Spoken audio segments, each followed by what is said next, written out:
ನಮಸ್ಕಾರ ಕನ್ನಡಿಗರೇ. ನಿನ್ನೆ ಕಾಶ್ಮೀರದಲ್ಲಿ ಉಗ್ರರ ದಾಳಿಯಿಂದ ನಮ್ಮ ಹಿಂದೂಗಳು ಅತ್ತೆ ಹೇಳಿದ್ದಾರೆ. ಅವರೆಲ್ಲರ ಆತ್ಮಕ್ಕೆ ಶಾಂತಿ ಸಿಗಲಿ. ಇದರ ವಿರುದ್ಧ ಒಂದು ದೊಡ್ಡ ಆಪರೇಷನ್ನ ನಮ್ಮ ಕೇಂದ್ರ ಸರ್ಕಾರ ಮಾಡಲಿ. ಈ ನರಮೇಧಕ್ಕೆ ತಕ್ಕವಾದಂತಹ ಪಾಠ ಕೊಡಲಿ ಅಂತ ನಾನು ಕೇಂದ್ರ ಸರ್ಕಾರಕ್ಕೆ ಮನವಿ ಮಾಡ್ಕೊತೀನಿ. ಹಾಗೆ ಎಲ್ಲ ಇಂದು ನನ್ನ ಸೋದರರಿಗೆ ಅವರ ಆತ್ಮಕ್ಕೆ ಶಾಂತಿ ಸಿಗಲಿ ಅಂತ ನಾನು ದೇವರಲ್ಲಿ ಬೇಡ್ತೀನಿ. ಬನ್ನಿ ಕನ್ನಡಿಗರೇ, ಅಣ್ಣವ್ರ ಬಗ್ಗೆ ಇನ್ನೊಂದು ವಿಶೇಷವಾದ ಮಾಹಿತಿ ಅನ್ನೋಕ್ಕಿಂತ ನಾನು ಅಣ್ಣವ್ರನ್ನ ನೋಡಿದ್ದೆ ಹೇಗೆ, ಅಣ್ಣವ್ರ ಚಿತ್ರಗಳು ನೋಡಿದ್ದೆ ಹೇಗೆ, ಇದ್ರ ಬಗ್ಗೆ ಎಲ್ಲ ಮಾತಾಡೋಣ ಅಂತ ಇದು ಮಾಡಿದೆ. ಅದಕ್ಕೆ ಹೇಳ್ತೀನಿ. ಅದಕ್ಕೂ ಮೊದಲೇ ನನ್ನ ಯೂಟ್ಯೂಬ್ ಚಾನಲ್ನ ಸಬ್ಸ್ಕ್ರೈಬ್ ಮಾಡಿ, ಶೇರ್ ಮಾಡಿ, ಕಮೆಂಟ್ ಮಾಡಿ, ಲೈಕ್ ಮಾಡಿ. ನಾನು ಹಾಕೋ ವಿಡಿಯೋಗೆ ಕಮೆಂಟ್ ಮಾಡಿ. ನಿಮ್ದೇನೇ ಅಭಿಪ್ರಾಯ ಇದ್ರೂ ನೇರವಾಗಿ ತಿಳಿಸಿ. ಇವತ್ತು ಅಣ್ಣವರ 96ನೇ ಹುಟ್ಟುಹಬ್ಬ. ಈ ಹುಟ್ಟುಹಬ್ಬದಂದು ನಾವು ಮಲ್ಲೇಶ್ವರದ ಕರ್ನಾಟಕ ರತ್ನ ಡಾಕ್ಟರ್ ರಾಜ್ಕುಮಾರ್ ಅಭಿಮಾನಿಗಳ ಸಂಘದ 13ನೇ ಅಡ್ಡ ರಸ್ತೆ ಮಲ್ಲೇಶ್ವರಂ ಇಲ್ಲಿ ಬೆಳಿಗ್ಗೆ ಒಂದು 9:30ಗೆ ಅಣ್ಣವರ ಭಾವಚಿತ್ರಕ್ಕೆ ಪೂಜೆ ಸಲ್ಲಿಸಿ ನಂತರ ಅನ್ನದಾನ ಹಾಗೂ ನೇತ್ರದಾನ ಶಿಬಿರನ ಏರ್ಪಡಿಸಿದ್ದೀವಿ. ಈ ಕಾರ್ಯಕ್ರಮಕ್ಕೆ ತಾವೆಲ್ಲರೂ ಆಗಮಿಸಬೇಕೆಂದು ನನ್ನ ಮನವಿ. ಬನ್ನಿ, ಅಣ್ಣವ್ರನ್ನ ನಾನು ನೋಡಿದ ಮೊದಲಲ್ಲಿ, ಅಣ್ಣವ್ರನ್ನ ಭೇಟಿಯಾಗಿದ್ದಲ್ಲಿ ಎಲ್ಲ ಹೇಳ್ತೀನಿ. 1983-84 ಇರ್ಬೋದು. ನಾನು ಮೊದಲ ಬಾರಿಗೆ ಅಣ್ಣವ್ರನ್ನ ನೋಡಿದ್ದು ಮಲ್ಲೇಶ್ವರದ ಆಟದ ಮೈದಾನದಲ್ಲಿ. ಅವತ್ತು ಯಾವುದೋ ಒಂದು ಪ್ರತಿಭಟನೆ, ಯಾವ ಪ್ರತಿಭಟನೆ ಅಂತ ನನಗೆ ಸರಿಯಾಗಿ ಜ್ಞಾಪನ ಇಲ್ಲ. ಆ ಪ್ರತಿಭಟನೆ ನಡೀತಿತ್ತು. ಅಲ್ಲಿ ನಾನು ಹೋಗಿದ್ದೆ. ನಾನು ನಮ್ಮ ಅಣ್ಣನ ಜೊತೆ ಹೋಗಿದ್ದೆ. ನಮ್ಮ ಅಣ್ಣ ಶ್ರೀಧರ್ ಅಂತ ಇದ್ದೊಬ್ಬ, ಮತ್ತೆ ಶ್ರೀನಿವಾಸ್ ಅಂತ ಇದ್ದೊಬ್ಬ, ಹಾಗೆ ನಮ್ಮ ಮಾವ ಒಬ್ರು ಬಿಡ ಜನ ಅಂತ ಇದ್ರು. ಅವರು 3 ಜನ ಅಣ್ಣವರ ಪಕ್ಕ ಭಕ್ತರು, ಒಟ್ಟು ಅಣ್ಣವರ ಅಭಿಮಾನಿಗಳು ಅವರು.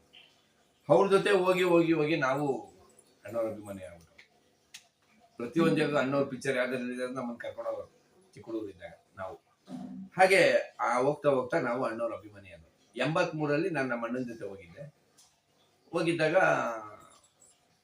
ನಮ್ಮ ಮನೆ ಮಲ್ಲೇಶ್ವರಮೇ. ನಾವು ಅಲ್ಲಿ ಇದಕ್ಕೆ ಹೋಗಿದ್ದು, ಅದಕ್ಕೆ ಮಲ್ಲೇಶ್ವರಂ ಆಟದ ಮೈದಾನದಲ್ಲಿ. ಅಲ್ಲಿ ಅಣ್ಣವ್ರು ಬಂದಿದ್ರು ಒಂದು ಪ್ರತಿಭಟನೆ ಕಾರ್ಯಕ್ರಮಕ್ಕೆ. ಪ್ರತಿಭಟನೆ ನಡೀತಿತ್ತು. ಅಣ್ಣವರು ಭಾಷಣ ಮಾಡ್ತಾ ಇದ್ರು. ಭಾಷಣ ಮಾಡಿ ಮುಗಿದು ಅಣ್ಣವರು ಹಾಡಾಡ್ಬೇಕು. ಎಲ್ಲ ಆಡು ಅಂತ ಕಿರ್ಚೋರು. ಅಣ್ಣವ್ರು ಬಂದಾಗ ಹಾಡು ಇರಲೇಬೇಕು. ಆಡು ಅಂತ ಕಿರ್ಚ್ಕೊಂಡಾಗ ಹಾಡೋದ್ರು ಅಣ್ಣವ್ರು. ಯಾವ ಹಾಡು ಹಾಡಿದ್ರು? ನಾನಿರುವುದು ನಿಮಗಾಗಿ, ನಾಡಿರುವುದು ನಮಗಾಗಿ, ಕಣ್ಣೀರೇಕೆ ಬಿಸಿ ರೇಖೆ, ಬಾಳುವಿರಲ್ಲ ಹಾಯಾಗಿ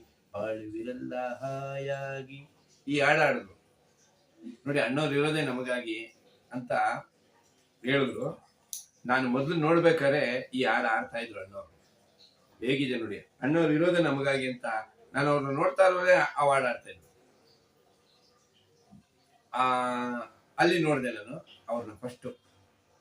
ಅವ್ರನ್ನ ಅಲ್ಲಿ ನೋಡಿದ ಮೇಲೆ ಅವ್ರನ್ನ ನಾನು ಅಲ್ಲಿ ನೋಡಿದ್ದು ಫಸ್ಟು. ಕಾರ್ಯಕ್ರಮದಲ್ಲಿ ಅವರು ಇದು ಮಾಡ್ತಾ ಇದ್ರು, ಏನೇಳಿ ಹಾಡಾಡಿದ್ರು. ಹಾಡೆಲ್ಲ ಆಡಿ ಭಾಷಣ ಆಯಿತು. ಭಾಷಣ ಆದಮೇಲೆ ಅವ್ರು ಹೊರಡಬೇಕಿತ್ತು. ಸಮಯ ಒಂದು 7:30 ಆಗಿತ್ತೇನೋ. ಅವರು ಹೊರಡ್ಬೇಕಂದ್ಬಿಟ್ಟು ಹಿಂದೆ ತಿರುಗ್ಬಿಟ್ಟು ಸ್ಟೇಜಿಂದ ಕೆಳಗಿಳಿಬೇಕಾದ್ರೆ ತುಂಬ ಜನ, ಯಾವ ಥರ ಜನ ಅಂದರೆ ಒಂದು ಸೂಜಿ ಕೆಳಗೆ ಹಾಕಿದ್ರೆ ಸೂಜಿ ಕೆಳಗೆ ಬೀಳ್ತಿದ್ದಿಲ್ಲ, ಅಷ್ಟು ಜನ ಅಂಟ್ಕೊಂಡಿದ್ರು. ಆವಾಗ ಅಣ್ಣವ್ರನ್ನ ಪೊಲೀಸರು ಹೆಂಗಪ್ಪ ಕರ್ಕೊಂಡು ಹೋಗೋದು ಇವ್ರನ್ನ ಇಷ್ಟು ಜನಗಳ ಮಧ್ಯದಲ್ಲಿ ಅಂತ. ಅಣ್ಣವ್ರ ಕಾರ್ ಬೇರೆ ತುಂಬ ದೂರದಲ್ಲಿತ್ತು. ಅವ್ರ ಕಾರ್ ಹತ್ರ ಬರ್ಬೇಕು. ಆ ಕಾರ್ ಹತ್ರ ಬರೋಕ್ಕೂ ಬಿಡ್ತಾ ಇಲ್ಲ ಅಭಿಮಾನಿಗಳು. ಅಣ್ಣವ್ರನ್ನ ಮುಟ್ಟಬೇಕು, ಅಣ್ಣವ್ರ ಜೊತೆ ಮಾತಾಡ್ಸ್ಬೇಕು, ಅಣ್ಣವ್ರ ಜೊತೆ ಒಂದು ಫೋಟೋ ಹೊಡ್ಸ್ಕೊಬೇಕು ಅನ್ನೋ ಆ ಥರದಲ್ಲಿ ಇಷ್ಟಿದ್ರು. ಆಗ ಪೊಲೀಸರು ಒಂದು ಪ್ಲಾನ್ ಮಾಡಿದ್ರು. ಏನು ಪ್ಲಾನ್ ಮಾಡಿದ್ರು?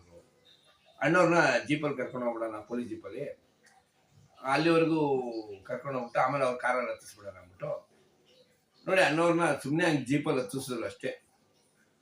ಅಭಿಮಾನಿಗಳು ಓ ಅಣ್ಣವ್ರನ್ನ ಅರೆಸ್ಟ್ ಮಾಡ್ಬಿಟ್ರು, ಅಣ್ಣವ್ರನ್ನ ಇದು ಮಾಡ್ಬಿಟ್ರು, ಪ್ರತಿಭಟನೆ ಮಾಡಿದ್ಕೆ ಪೊಲೀಸರು ಅಂದ್ಬಿಟ್ಟು 10 ನಿಮಿಷ ರೀ, 10 ನಿಮಿಷನೂ ಇಲ್ಲ, ಕೇವಲ ಒಂದು 2-3 ನಿಮಿಷನೋ ಮಲ್ಲೇಶ್ವರಂ ಅಕ್ಕಪಕ್ಕ ಎಲ್ಲ ನಿಶಬ್ದ ಆಗ್ಬಿಟ್ಟು, ಎಲ್ಲ ಅಂಗಡಿ ಮುಂಗಟ್ಟನ್ನು ರಬಡಬಡಬಡ ಬಾಗಾಕ್ಬಿಟ್ರು, ಎಲ್ಲ ಕಡೆ ನಿಶಬ್ದ ಆಗ್ಬಿಡ್ತು ಒಂಥರ. ರೋಡಲ್ಲಿ ಇದ್ದು ಗಾಡಿ ಗಿಡಿ ಎಲ್ಲ ಸೈಲೆಂಟ್ ಅಲ್ಲೇ.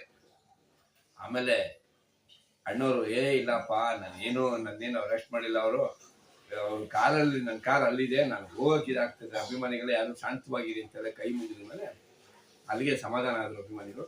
ಅಣ್ಣವರು ಅದೇ ಪೊಲೀಸ್ ಜೀಪಲ್ಲಿ ಸ್ವಲ್ಪ ಒಂದು ರೋಡ್ ಮುಂದಕ್ಕೆ ಹೋಗಿ ಆಮೇಲೆ ಅವ್ರ ಕಾರಲ್ಲಿ ಹತ್ಕೊಂಡು ಮನೆಗೆ ಹೋದ್ರು. ಇದು ನಾನು ಅಣ್ಣವ್ರನ್ನ ನೋಡಿದ್ದು ಒಂದು. ಅನಂತರ ಅವ್ರ ಹುಟ್ಟಿದಬ್ಬಕ್ಕೆ, ಪ್ರತಿ ಹುಟ್ಟಿದಬ್ಬಕ್ಕೆ ಅವ್ರ ಮನೆಗೆ ಹೋಗ್ತಿದ್ದೋ, ಅವ್ರ ಮನೆಗೆ ಹೋಗಿ ಅಲ್ಲಿ ಅವ್ರನ್ನ ಭೇಟಿಯಾಗಿ ಬರ್ತಿದ್ದೋ. ಅವರು ಅವಾಗೆಲ್ಲ ಈಗಿನ ತರ ಮೊಬೈಲ್ ಎಲ್ಲ ಇದಿಲ್ಲ, ಮೊಬೈಲ್ ಎಲ್ಲ ಇದ್ಬಿಟ್ಟಿದ್ರೆ ಅವಾಗ ನಮ್ಗೆ ಅಣ್ಣವ್ರ ಜೊತೆ ಸುಮಾರು ಫೋಟೋಗಳು ಸಿಕ್ಕಿರೋದು, ಆದ್ರೆ ನಮ್ಗೆ ಸಿಕ್ತಿದ್ದಿಲ್ಲ. ಈಗ ಸುಮಾರು ಸಲ ಅವ್ರ ಮನೆಗೆ ಹೋಗಿ ನೋಡ್ಕೊಂಡ್ ಬರ್ತಿದ್ದೋ. ಈಗಿನ ತರ ಅವಾಗ ಫೋನ್ಗಳಿದ್ದಿಲ್ಲ, ಫೋನ್ಗಳಿದ್ಬಿಟ್ಟಿದ್ರೆ ಅಣ್ಣವ್ರ ಜೊತೆ ನಮ್ಗೆ ಸುಮಾರು ಫೋಟೋಗಳಾಗ್ಬಿಡ್ತಿತ್ತು. ಹೋಗೋದು ದೂರದಿಂದ ನೋಡೋದು ಬರೋದು, ಹೋಗೋದು ದೂರದಿಂದ ನೋಡೋದು ಬರೋದು. ಆಮೇಲೆ ಪರಶುರಾಮ್ ಪಿಕ್ಚರ್ ಬಂದಾಗ, ಪರಶುರಾಮ್ ಶೂಟಿಂಗ್ ನಡೀತಾ ಇರ್ಬೇಕಾದ್ರೆ ಪ್ಯಾಲೇಸ್ ಅಲ್ಲಿ ಶೂಟಿಂಗ್ ನಡೀತಾ ಇತ್ತು. ನಾವು ಹೋಗಿದ್ದೆ, ಅಣ್ಣವ್ರ ಜೊತೆ ಒಂದು ಫೋಟೋ ಓಡಿಸ್ಕೊಂಡೆ. ಅವಾಗ ಸುಮಾರು ಜನ ಫೋಟೋ ಓಡಿಸ್ಕೊಂಡ್ರು, ನಾನು ಅವಾಗ ಹೋಗಿ ಅಣ್ಣವ್ರ ಜೊತೆ ಒಂದು ಫೋಟೋ ಓಡಿಸ್ಕೊಂಡೆ. ಫೋಟೋ ಓಡಿಸ್ಕೊಳ್ಬೇಕಾದ್ರೆ ಅಲ್ಲೊಬ್ಬ ಫೋಟೋಗ್ರಾಫರ್ ಇಲ್ಲವನು, ಅಣ್ಣವ್ರ ಶೂಟಿಂಗ್ ಟೈಮಲ್ಲೆಲ್ಲ ಅವನು ನಂದು ಒಂದು ಫೋಟೋ ಹೊಡೆದ್ಬಿಟ್ಟಾಗ ನನಗೊಂದು ಚೀಟಿಯಲ್ಲಿ ಬರ್ಕೊಟ್ಟ, ಶಿವಾಜಿನಗರ ಅಡ್ರೆಸ್ಸು, ಬಾ ಇಲ್ಲಿಗೆ ಫೋಟೋ ಬಂದು ತೊಗೊಂಡೋಗು ಅಂತ. ನಾನು ಸರಿ ಆಯಿತು ಅಂದ್ಬಿಟ್ಟು, ಅವಾಗ ಅವನು 20 ರೂಪಾಯಿನೋ ಹೇಳಿದ್ದ. ಅವಾಗ ದುಡ್ಡು ನಮ್ಗೆಲ್ಲ ಮಕ್ಕಳಲ್ವ, ನಾವೆಲ್ಲ ಚಿಕ್ಕವರು ಹುಡುಗಿದ್ರು, ಅವಾಗ ನಮ್ಗೆ ದುಡ್ಡು ಜಾಸ್ತಿ ಸಿಗ್ತಿದ್ದಿಲ್ಲ. ನಾನು ಆ 20 ರೂಪಾಯಿನ ಒಂದು 4-5 ದಿನ ಆದ್ಮೇಲೆ ಹೊಂಚಾಕೊಂಡು ಸೈಕಲ್ ತುಳ್ಕೊಂಡು ಹೋದೆ ಅಲ್ಲಿಗೆ, ಅವ್ನು ಕೊಟ್ಟಿದ್ದ ಅಡ್ರೆಸ್ ಹುಡ್ಕೊಂಡು ಹೋದೆ. ಅಲ್ಲಿ ಹೋಗೋ ಅಷ್ಟರಲ್ಲಿ ಅವನು, ನಮ್ಮ ದುರದೃಷ್ಟನೋ ಏನೋ ಗೊತ್ತಿಲ್ಲ ನೋಡಿ, ಅವನು ಮನೇನೆ ಖಾಲಿ ಮಾಡ್ಕೊಂಡು ಹೋಗ್ತಿದ್ದ. ನನಗೆ ಆ ಫೋಟೋನೇ ಸಿಕ್ಕಿಲ್ಲ. ಅಣ್ಣವ್ರ ಜೊತೆ ಹೊಡ್ಸಿದ್ದ ಫಸ್ಟ್ ಫೋಟೋ ಪರಶುರಾಮ್ ಜೊತೆ. ಅನಂತರ ನಾನು ಅಣ್ಣವ್ರ ಜೊತೆ ಕಾಡಿಗೆ ಹೋಗಕ್ ಮಧ್ಯೆ ಒಂದು ಫೋಟೋ ಹೊಡ್ಸಿದ್ದೆ. ಅವ್ರು ಕಾಡಿಗೆ ಹೋಗಕ್ ಮೊದಲೇ ಒಂದು, ಅವ್ರ ಬರ್ತಡೆಗೆ ಒಂದು 2-3 ದಿನ ಮುಂಚೆನೆ ಹೋಗಿ ವಿಶ್ ಮಾಡ್ಬಿಟ್ಟು ಫೋಟೋ ಹೊಡ್ಸ್ಕೊಂಬಂದೆ. ಅದೇ ಫೋಟೋ ಇನ್ನೂ ನನ್ನ ಹತ್ರ ಇದೆ.